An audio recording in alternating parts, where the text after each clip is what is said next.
I know it's late, but thank you for being here.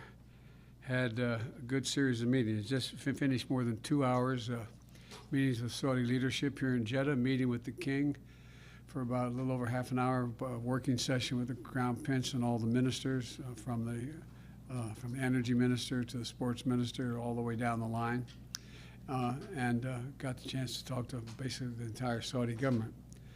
And thanks to many months of quiet diplomacy by the staff, we've accomplished some significant business today. First, as you saw this morning, the Saudis will open their airspace to all civilian carriers. That is a big deal, Not only symbolically, but substantively, it's a big deal. It means Saudi airspace is now open to flights to and from Israel. This is the first tangible step on the path of what I hope will eventually be a broader normalization of relations. Second, we concluded a historic deal that to transform a flashpoint at the heart of the Middle East wars into an area of peace. International peacekeepers, including U.S. troops, will leave Tiran Island in the Red Sea, where they've been for over 40 years, since the Camp David Accords. 5 American soldiers died on this strategically located island in 2020, and it's important to remember them today. Now, thanks to this breakthrough, this island will be open to tourism and economic development while retaining all necessary security arrangements and the present freedom of navigation of all parties, including Israel. Third, we agreed to work together to deepen and extend the Yemen ceasefire. And you know there's carnage been in Yemen of late. And it's been in place more than 3 months, resulting in the most peaceful period in Yemen in 7 years. We further agreed to pursue a diplomatic process to achieve a wider settlement in Yemen. The Saudi leadership also committed to continue to facilitate the delivery of food and humanitarian goods to civilians. In this context, we discussed Saudi Arabia's security needs to defend the kingdom, given very real threats from Iran and Iran's proxies. Fourth, we concluded several new arrangements to better position our nations for the coming decades. Saudi Arabia will invest in new U.S.-led technology to develop and secure reliable 5G and 6G networks, both here and in the future in developing countries, to coordinate with the Partnership for Global Initiative, the global infrastructure and investment, which I put together at the G7. This new technology solution for 5G, called Open RAN, will outcompete other platforms, including from China. Saudi Arabia will also partner with us on a far-reaching clean energy initiative focused on green hydrogen, solar, carbon capture, nuclear, and other projects to accelerate the world's clean energy transition and to help the U.S. clean energy industry set global standards. And fifth, we had a good discussion on ensuring global energy security and adequate oil supplies to support global economic growth, and that will begin shortly. I'm doing all I can to increase the supply for the United States of America, which I expect to happen. The Saudis share that urgency, and based on our discussions today, I expect we'll see further steps in the coming weeks. Finally, we discussed human rights and the need for political reform. As always, as I always do, I made clear that the topic was vitally important to me and to the United States. With respect to the murder of Khashoggi, I raised it at the top of the meeting, making it clear what I thought of it at the time and what I think of it now. And I was straightforward and direct in discussing it. I made my view crystal clear. I said very straightforwardly, for an American president to be silent on an issue of human rights, is this inconsistent with who we are and who I am? I'll always stand up for our values.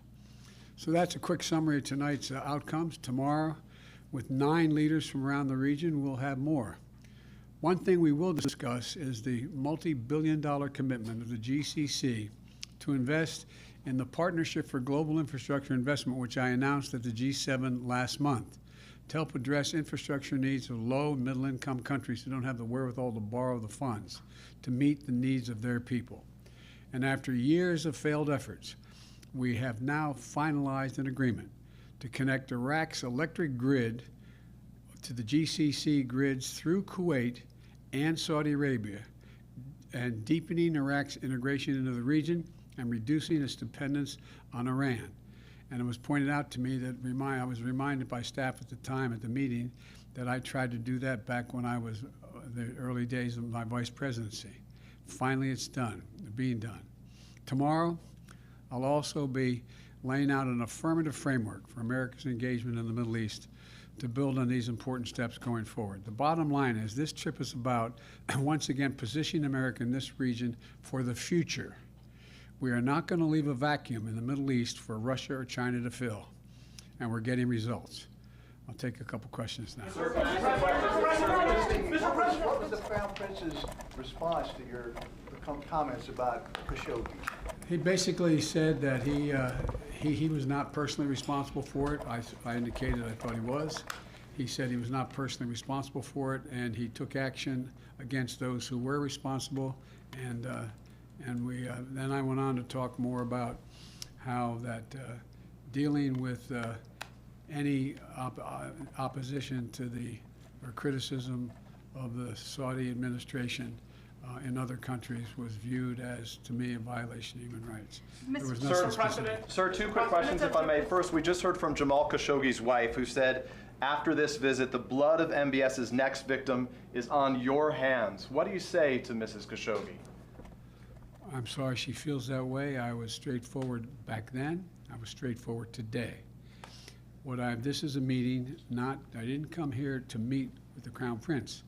I came here to meet with the GCC and 9 nations to deal with the security and the needs of the free world, and particularly the United States, and not leave a vacuum here, which was happening as it has in other parts of the world. On gas prices, if I may, you said that we'll see relief at some point in the not too distant future. What is the message to Americans who are looking for that relief now? When should they expect to see a real change in prices, though they've already been coming down? Change. They've already been coming down. That's right. They've been coming down every single day, to the best of my knowledge. When will we see the impact of this visit? I suspect you won't see that for another couple weeks. And we'll see more when we see gas stations start to lower their price consistent with what they're paying for the oil. Mr. President, do you regret calling the Saudis a pariah? I don't regret anything I said. Do you still feel that way, though, Mr. President? I just answered your question. Do I regret it? I don't regret anything that I said. What happened to Khashoggi was outrageous. Mr. President? Yes. You're coming under a lot of fire for your fist bump with the Crown Prince. Why? I just want to give you a chance to respond to that. But also, how can you be sure that another incident, another murder like Jamal Khashoggi's won't happen again? Well, God love you. What a silly question. How could I possibly be sure of any of that? I just made it clear. If anything occurs like that again, they'll get that response and much more. Look, you've heard me say before, when I criticized Xi Jinping for slave labor and what they're doing in the western mountains of China, and he said I had no right to criticize China, and I said, look, I am President of the United States of America. For the United States President to remain silent on a clear violation of human rights is totally inconsistent with who we are, and what we would do, what we believe. And so I'm not going to remain silent. Can I predict anything is going to happen? Let alone here, let alone any other part of the world? No. But I don't know why you're all so surprised the way I react. No one's ever wondered that I mean what I say. The question is I sometimes say all that I mean. And what about your response to the fist bump? On the issue of climate, Joe Manchin obviously made significant news right now, which appears to be torpedoing what was one of your biggest priorities as it relates to energy and to climate back at home. Your message to those Americans right now who are looking for that relief that would have a wide impact as it affects the climate and energy specifically. I am not going away. I'm going to use every power I have as president to continue to fulfill my pledge to move toward dealing with global warming. Thank you very Mr. much. President, is Joe Manchin negotiating in good faith? I didn't negotiate with Joe Manchin. I have no idea.